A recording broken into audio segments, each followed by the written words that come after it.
What a wonderful day mga kag. Yung araw po ay maganda yung panahon kasi po nakaulan kanina sandali.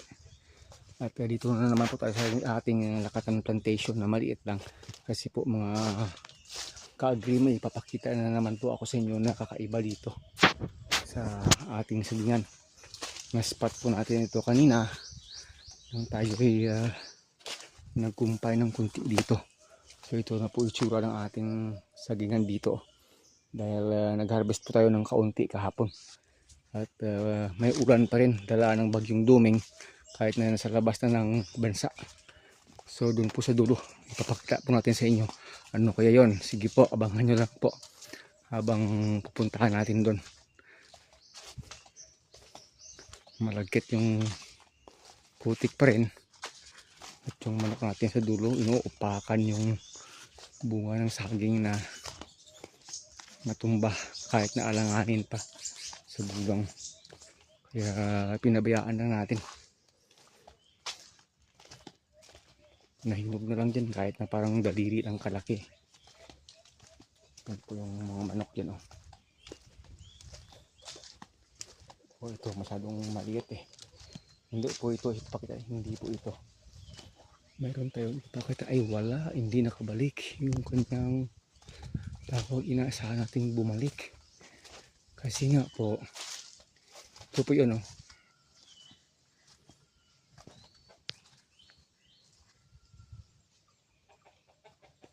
Ito po yun, ayan. Dito tayo konti. Alam niyo pa ba yung sino may-ari niyan?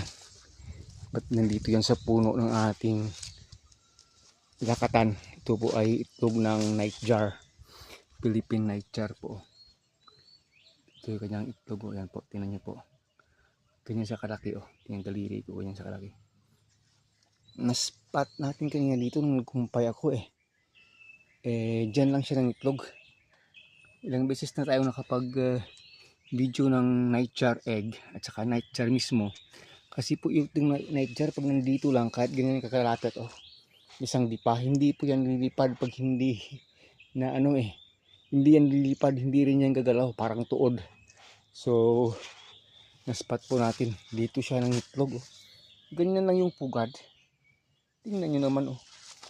Ito yung puno ng saging natin na tiniba noon pa oh. Malapit lang itong matumba eh. Pero dito lang siya talaga ng itlog. Ganyan lang siya ka simple. Mga itlog, mga ka-agri, mga kasaging. So yun po yung gusto nating ipakita sa inyo ngayong araw. Dito sa ating puno ng ating lakatan. Yan po. May sikat ng konti ng araw. Ayan po. Ayan. Ba't nag-blur? Yan po siya. O, ayan. So, yon.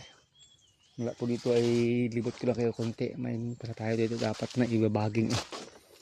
Bukas ko na lang siguro ibabaging ito. Ready for bagging na po ito. Kasi masyado bang maputik yung ating taniman dito. Itong mga una, hindi na ito mababaging kasi wala. Iitim na rin itong bunga niya. Pero okay pa naman sana kung ibabaging eh.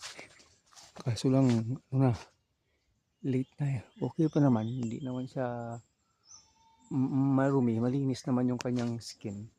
Matagal pa ito, 2 buwan pa. Kaya po nito. So yun po, pinakita lang natin sa inyo yung kakaiba na discover natin ngayong araw. Hindi nakabalik yung kanyang inahin. Sabi ko nga baka makabalik, pagkita sana natin sa inyo kasi hindi yun basta-basta umaalis pag hindi nagambala eh. Kahit masyadong malapit pwede mo siyang mabidyo kasi ganyan po yung nature ng Philippine nightjar. Oh, ito na po yung ating saging.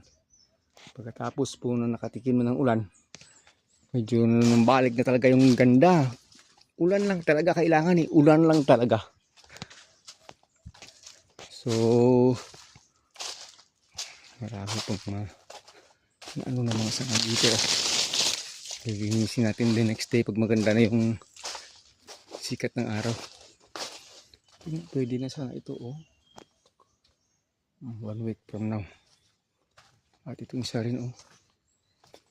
Next week ay tiba na ito. Harvest na ito. Yung isa rin sa kabila. Marami na namang old leaves eh. Last week lang tayong kumuha ng mga old leaves nito. Ngayon marami na naman. 1 week ago lang. So sa lakatan po kasi ay yung isang baging natin nakuha. Sa lakatan po kasi twice or thrice a month dapat kang maglinis talaga pag gusto mong maganda yung dating. Eh pag medyo tinatamad ka, twice a month yung paglilinis mo dito. Pero yan, all leaves nyo masyadong mabilis lang, ganun siya kabilis sa dumami. Eh libot kayo doon sa ilalim kasi nga yung gusto sana natin ipakita sa inyo, yung Philippine nightjar hindi bumalik sa kanyang pugad. Wala tayong magagawa. So update na lang ito. Dahil nga lumabas na si Bagyong Doming. Pero yung hatak niya ng monsoon rain malakas. Kaninang maaga pa bumagsak na dito. Kaya 9 AM na nakalabas. To 10 AM na nakalabas yung ating mga kambing. Mga ka-agri. Yan po dito sa ilalim. Yan na yung itsura dito. Nang umulan ng malakas, ganito na yung itsura. Mabilis siyang manumbalik sa dati niyang green na ganda. Pag may tubig lang. Nung summer kasi dito, grabe ito, wala. Parang ayaw mong dito. Mag-permi dito. Pero ngayon dahil nung balik na naman yung ganda niya, yung green niya, at saka yung taba niya, at saka yung beauty niya. Ito na naman tayo, pabalik-balik na naman tayo dito. Kasi pag nandito ka na, parang ayaw rin umalis. May isang linggo pa, makikita natin yung itsura nito, sadong maganda na talaga. Yung mga itsura ng dahon nito. Kahit na yung bitak sa lupa, hindi pa yan totally nasarado.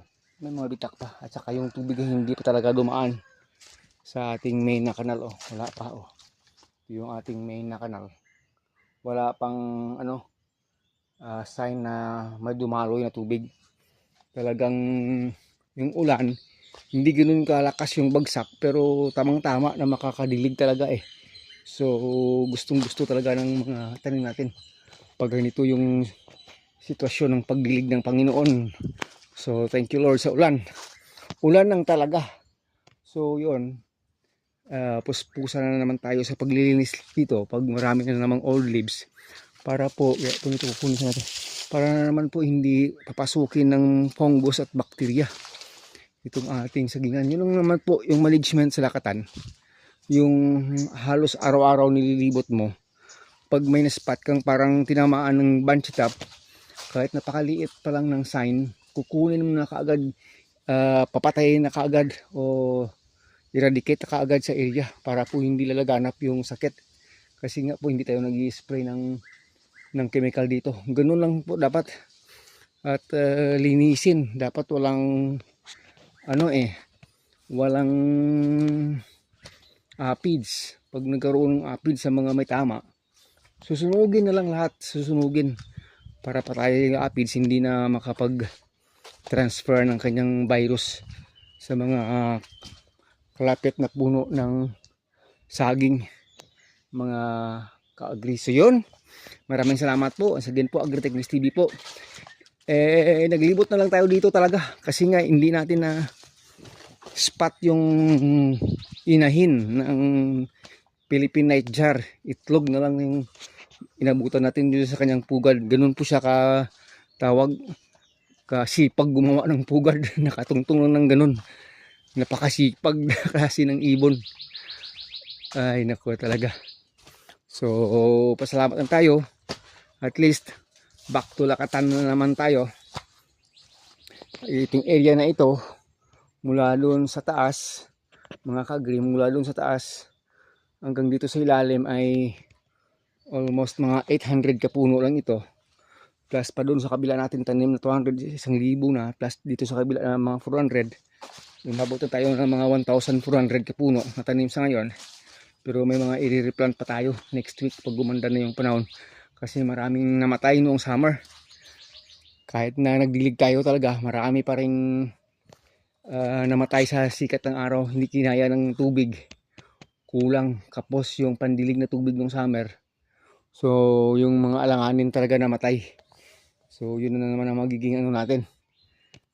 Gawain natin bukas kung gumanda yung panahon. Or the other day pa. Hindi tayo basta-basta makapag-pull out dito ng mga suckers. Pag ganitong masyadong malagkit at basang-basa yung lupa, hindi po maging maganda.